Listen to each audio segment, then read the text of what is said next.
Oh, hello there. I'm Bulchenda Cute Bear. In this class, I'll read Chapter 12 of Pride and Prejudice by Jane Austen. For you all. S. The Pride and Prejudice. Jane Austen. Chapter 12.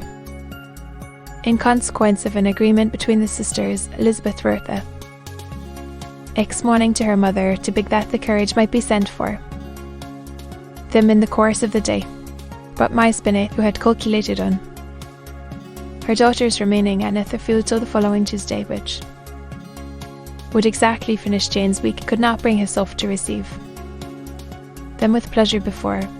Her answer, therefore, was not propitious, at least not to Elizabeth's wishes, for she was impatient to get home.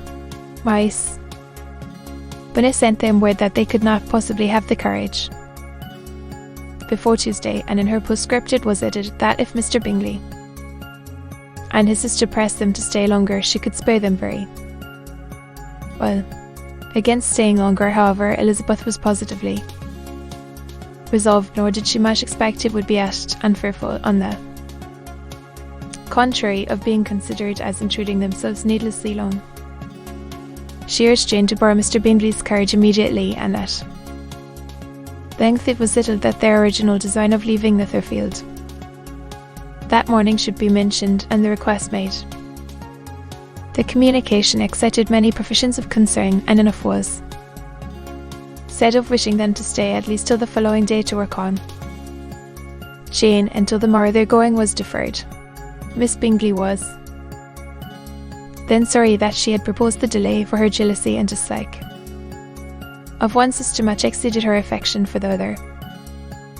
The master of the house heard with real sorrow that they were to go so soon, and repeatedly tried to persuade Miss Bennet that it would not be safe for her, that she was not enough recovered, but Jane was firm where she felt herself to be right. To Mr. Darcy it was welcome intelligence Elizabeth had been at Netherfield long enough. She attracted him more than he liked, and Miss Bingley was uncivil to her and more teasing than usual to himself. Wesley resolved to be particularly careful that no sign of admiration should now escape him, nothing that could evade her, with the hope of influencing his felicity, sensible that, if such an idea had been suggested, his behaviour during the last day must have material weight in confirming or crushing it. Steady to his purpose, he scarcely spoke 10 words to her through the whole of Saturday, and though they were at one time left by themselves for half an hour, he adhered most conscientiously to his book, and would not even look at her. On Sunday, after morning service, the separation, so agreeable to almost all, took place. Miss Bingley's civility to Elizabeth increased at last very rapidly, as well as her affection for Jane, and when they parted, after assuring the latter of the pleasure it would always give her to see her either at Longbourn or Netherfield, and embracing her most tenderly, she even shook hands with the former, Elizabeth took leave of the whole party in the liveliest spirits. They were not welcomed home very cordially by their mother. My Spinnet wondered at their coming, and thought them very wrong to give so much trouble, and was sure Jane would have caught cold again.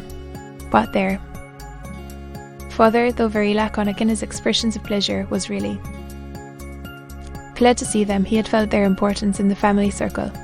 The evening conversation, when they were all assembled, had lost much of its animation, and almost all its sense, by the absence of Jane and Elizabeth.